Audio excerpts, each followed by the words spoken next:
ओम शांति। 6 फरवरी 2021।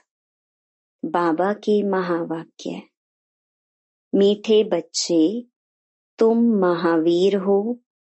तुम्हें माया के तूफानों से डरना नहीं है।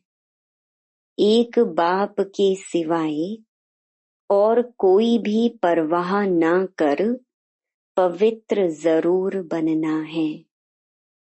प्रश्न: बच्चों में कौन सी हिम्मत बनी रहे तो बहुत ऊंच पद पा सकते हैं? उत्तर: श्रीमत पर चलकर पवित्र बनने की।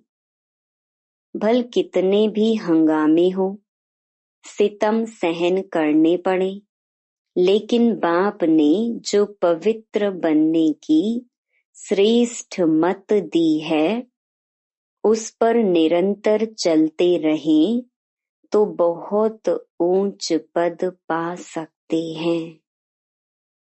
किसी भी बात में डरना नहीं है। कुछ भी होता है, नथिंग न्यू। गीत। भोलेनाथ से निराला कोई और नहीं। ओम शांति। यह है भक्ति मार्ग वालों का गीत।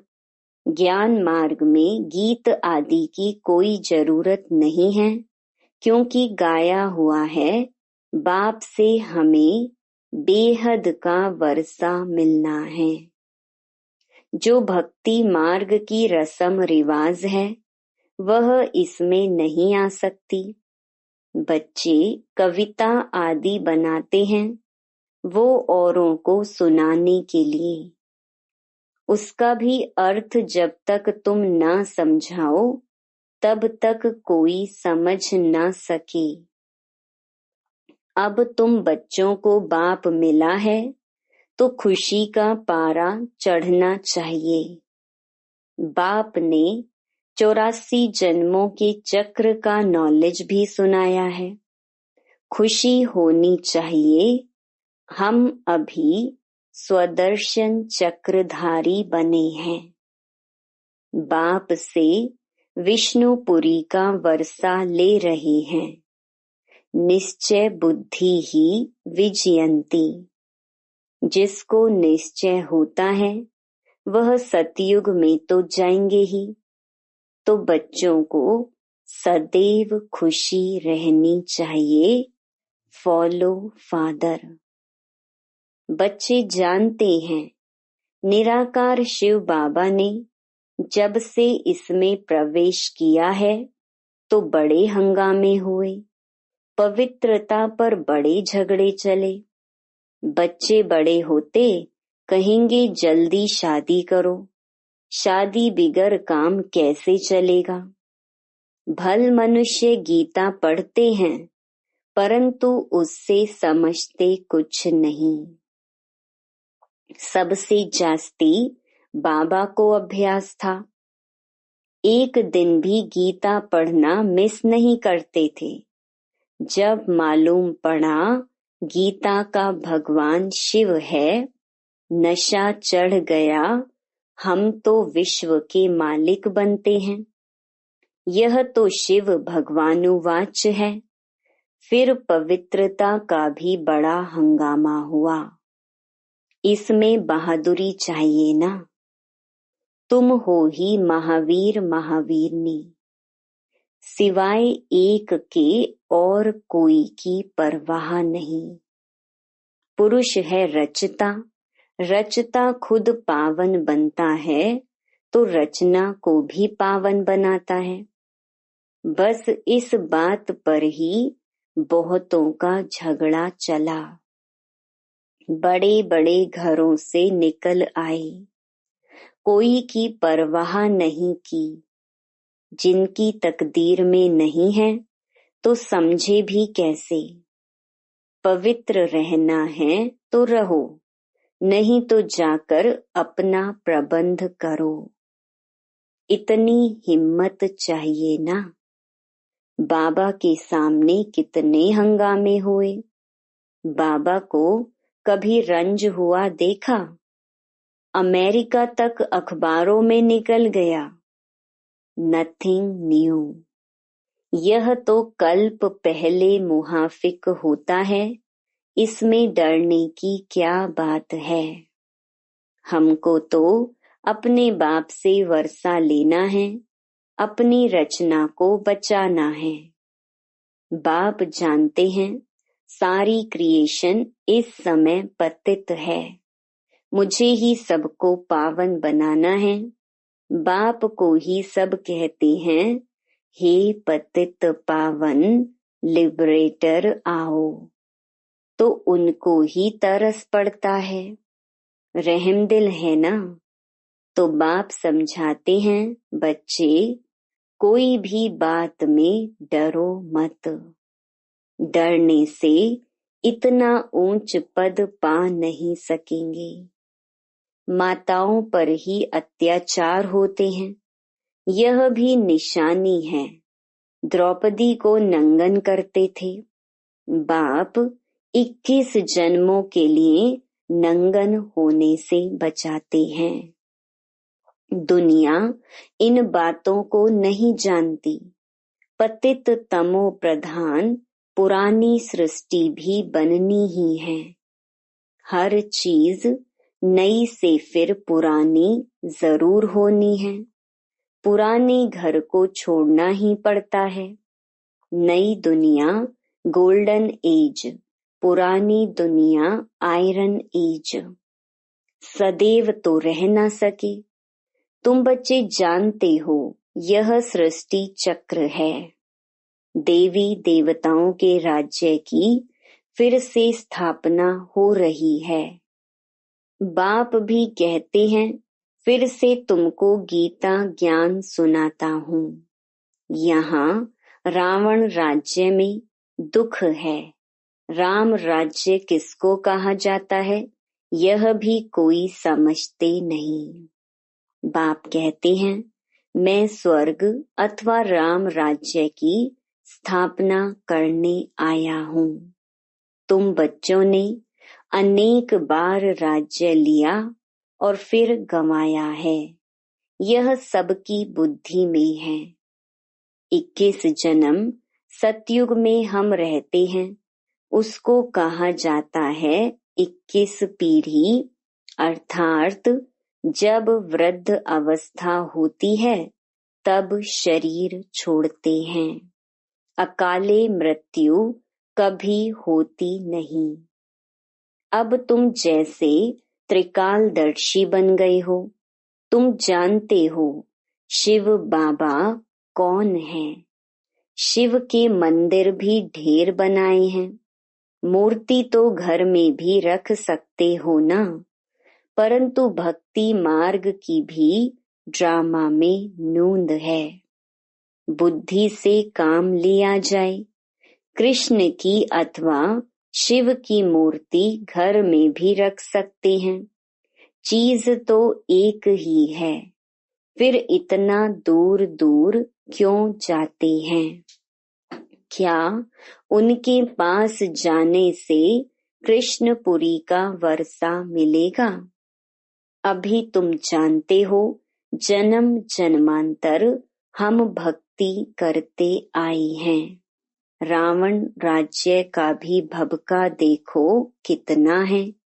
यह है पिछाड़ी का भभका। राम राज्य तो सतयुग में था, वहाँ यह विमान आदि सब थे। फिर यह सब गुम हो गए। फिर इस समय यह सब निकले हैं। अभी यह सब सीख रहे हैं। जो सीखने वाले हैं वह संस्कार ले जाएंगे। वहां आकर फिर विमान बनाएंगे। यह भविष्य में तुमको सुख देने वाली चीजें हैं। यह साइंस फिर तुमको काम आएगी। अभी यह साइंस दुख के लिए है, फिर वहां सुख के लिए होगी। अभी स्थापना हो रही है। बाप नई दुनिया के लिए राजधानी स्थापन करते हैं। तो तुम बच्चों को महावीर बनना है। दुनिया में यह थोड़े ही कोई जानते कि भगवान आया हुआ है। बाप कहते हैं, गृहस्थ व्यवहार में रहते कमल फूल समान पवित्र रहो। इसमें डरने की बात नहीं। करके गाली देंगे, गाली तो इनको भी बहुत मिली है। कृष्ण ने गाली खाई ऐसा दिखाते हैं। अब कृष्ण तो गाली खा ना सके, गाली तो कलयुग में खाते हैं। तुम्हारा रूप जो अभी है, फिर कल्प के बाद इस समय होगा, बीच में कभी हो ना सके। जन्म बाय जन्म फीचर्स बदलते जाते हैं। यह ड्रामा बना हुआ है। 84 जन्मों में जो फीचर्स वाले जन्म लिए हैं वही लेंगे। अब तुम जानते हो, यही फीचर्स बदल दूसरे जन्म में यह लक्ष्मी नारायण के फीचर्स हो जाएंगे। तुम्हारी बुद्धि का अब ताला खुला हुआ है। यह है नई बात। बाबा भी नया, बातें भी नई। यह बातें किसकी समझ में जल्दी नहीं आती। जब तकदीर में हो तब कुछ समझे। बाकी महावीर उनको कहा जाता है जो कितने भी तूफान आए हिले नहीं। अब वह अवस्था हो ना सके, होनी है जरूर। महावीर कोई तूफान से डरेंगे नहीं। वह अवस्था पिछाड़ी में होनी है, इसलिए गाया हुआ है, अतीन्द्रिय सुख गोप गोपियों से पूछो। बाप आए हैं तुम बच्चों को स्वर्ग का लायक बनाने। कल्प पहले मिसल नरक का विनाश तो होना ही है। सतयुग में तो एक ही धर्म होगा। चाहते भी हैं वननेस, एक धर्म होना चाहिए। यह भी किसको पता नहीं है कि राम राज्य रावण राज्य अलग अलग हैं। अब बाप में पूरा निश्चय है तो श्रीमत पर चलना पड़े। हरेक की नब्ज देखी जाती है, उस अनुसार फिर राय भी दी जाती है। बाबा ने भी बच्चे को कहा, अगर शादी करनी हो तो जाकर करो। बहुत मित्र संबंधी आदि बैठे हैं, उनको शादी करा देंगे। फिर कोई न कोई निकल पड़ा तो हरेक की नब्ज देखी जाती है। पूछते हैं, बाबा यह हालत है, हम पवित्र रहना चाहते हैं, हमारे संबंधी हमको घर से निकालते हैं, अब क्या करना है? अरे यह भी पूछते हो, पवित्र रहना है, अगर नहीं रह सकते हो तो जाकर शादी करो। अच्छा समझो किसकी सगाई हुई है, राजी करना है, हर्जा नहीं। हथियाला जब बांधते हैं तो उस समय कहते हैं, यह पति तुम्हारा गुरु है। अच्छा तुम उनसे लिखवा लो, तुम मानती हो मैं तुम्हारा गुरु ईश्वर हूँ, लिखो। अच्छा अब मैं हुक्म देता हूँ, पवित्र रहना है। हिम्मत चाहिए ना। मंजिल बहुत भारी है, प्राप्ति बहुत जबरदस्त है। काम की आग तब लगती है जब प्राप्ति का पता नहीं है। बाप कहते हैं, इतनी बड़ी प्राप्ति होती है तो अगर एक जन्म पवित्र रहें तो क्या बड़ी बात है। हम तुम्हारे पति ईश्वर हैं, हमारी आज्ञा पर पवित्र रहना पड़ेगा। बाबा युक्तियां बता देते हैं। भारत में यह कायदा है, स्त्री को कहते हैं तुम्हारा पति ईश्वर है, उनकी आज्ञा में रहना है। पति का पांव दबाना है, क्योंकि समझते हैं ना, लक्ष्मी ने भी नारायण के पांव दबाए थे। यह आदत कहाँ से निकली? भक्ति मार्ग के चित्रों से। सतयुग में तो ऐसी बात होती नहीं। नारायण कभी कोई थकता है क्या, जो लक्ष्मी पांव दबाएगी? थकावट की बात हो न सके, यह तो दुख की बात हो जाती है। वहां दुख दर्द कहाँ से आया? तब बाबा ने फोटो से लक्ष्मी का चित्र ही उड़ा दिया। नशा तो चढ़ता है ना। छोटेपन से ही वैराग्य रहता था, इसलिए भक्ति बहुत करते थे। तो बाबा युक्ति बहुत बताते हैं। तुम जानते हो, हम एक बाप के बच्चे हैं, तो आपस में भाई बहन हो गए। डाढ़े से वर्षा लेते हैं, बाप को बुलाते ही हैं पतित दुनिया में। हे पतित पावन सभी सीताओं के राम। बाप को कहा जाता है ट्रुथ, सच खंड स्थापन करने वाला। वही सारी सृष्टि के आदि मध्य अंत का सत्य ज्ञान तुमको देते हैं।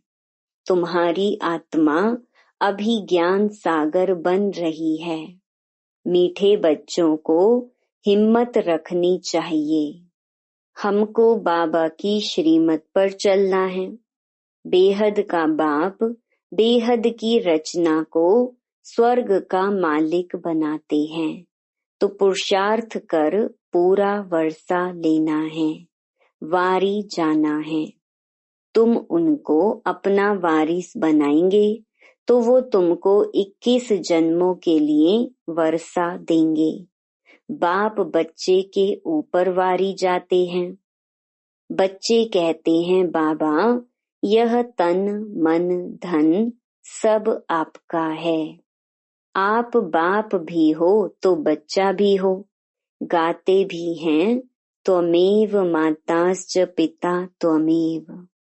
एक की महिमा कितनी बड़ी है। उनको कहा ही जाता है सर्व का दुख हरता सुख करता। सतयुग में 5 तत्व भी सुख देने वाले होते हैं। कलयुग में 5 तत्व भी तमो प्रधान होने के कारण दुख देते हैं। वहां तो है ही सुख। यह ड्रामा बना हुआ है। तुम जानते हो, यह वही 5000 वर्ष पहले वाली लड़ाई है। अभी स्वर्ग की स्थापना हो रही है, तो बच्चों को सदैव खुशी में रहना चाहिए। भगवान ने तुमको एडॉप्ट किया है, फिर तुम बच्चों को बाप श्रृंगारते भी हैं, पढ़ाते भी हैं। अच्छा, मीठे मीठे सिकिलधे बच्चों प्रति मात पिता बाप दादा का याद प्यार और गुड मॉर्निंग। रूहानी बाप की रूहानी बच्चों को नमस्ते। धारणा के लिए मुख्य सार। पहला, सदा बाप समान बनने की हिम्मत रखनी है। बाप पर पूरा वारी जाना है। दूसरा, किसी भी बात में डरना नहीं है, पवित्र जरूर बनना है।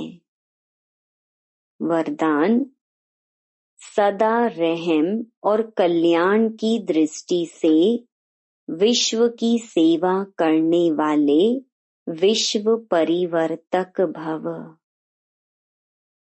विश्व परिवर्तक व विश्व सेवाधारी आत्माओं का मुख्य लक्षण है अपने रहम और कल्याण की दृष्टि द्वारा विश्व को संपन्न व सुखी बनाना। जो अप्राप्त वस्तु है, ईश्वरीय सुख, शांति और ज्ञान के धन से, सर्व शक्तियों से, सर्व आत्माओं को भिखारी से अधिकारी बनाना। ऐसे सेवाधारी अपना हर सेकंड, बोल और कर्म संबंध संपर्क सेवा में ही लगाते हैं। उनके देखने, चलने, खाने सब में सेवा समाई हुई रहती है। स्लोगन: मान शान का त्याग कर अपने समय को बेहद सेवा में सफल करना ही परोपकारी बनना है। मातेश्वरी जी के अनमोल महावाक्य। परमार्थ से व्यवहार स्वतः सिद्ध होता है। भगवानुवाच है कि तुम मेरे द्वारा परम अर्थ को जानने से मेरे परम पद को प्राप्त करेंगे। अर्थात परमार्थ को जानने से व्यवहार सिद्ध हो जाता है। देखो, देवताओं के आगे प्रकृति तो चरणों की दासी होकर रहती है। यह 5 तत्व सुख स्वरूप बन मन इच्छित सेवा करते हैं। इस समय देखो, मन इच्छित सुख न मिलने के कारण मनुष्य को दुख, अशांति प्राप्त होती रहती है। सतयुग में तो यह प्रकृति बाअदब रहती है। देखो, देवताओं के जड़ चित्रों पर भी इतने हीरे जवाहरात लगाते हैं, तो जब चैतन्य में प्रत्यक्ष होंगे तो उस समय कितने वैभव होंगे। इस समय मनुष्य भूख मरते हैं और जड़ चित्रों पर करोड़ों रुपए खर्च कर रहे हैं, तो यह क्या फर्क है। जरूर उन्होंने ऐसे श्रेष्ठ कर्म किए हैं, तभी तो उन्हों के यादगार बने हुए हैं। उनका पूजन भी कितना होता है। वह निर्विकारी प्रवृत्ति में रहते भी कमल फूल समान अवस्था में थे, परंतु अब वो निर्विकारी प्रवृत्ति के बदले विकारी प्रवृत्ति में चले गए हैं, जिस कारण सभी परमार्थ को भूल व्यवहार के तरफ लग गए हैं। इसलिए रिजल्ट उल्टी जा रही है। अब अपने को स्वयं परमात्मा आए विकारी प्रवृत्ति से निकाल निर्विकारी प्रवृत्ति सिखाते हैं, जिससे अपनी जीवन सदा काल के लिए सुखी बनती है। इसलिए पहले चाहिए परमार्थ, बाद में व्यवहार। परमार्थ में रहने से व्यवहार ऑटोमेटिकली सिद्ध हो जाता है। Om Shanti. To watch Peace of Mind channel videos on YouTube, subscribe us on youtube.com/tvpeaceofmind. Just a click for a peaceful life.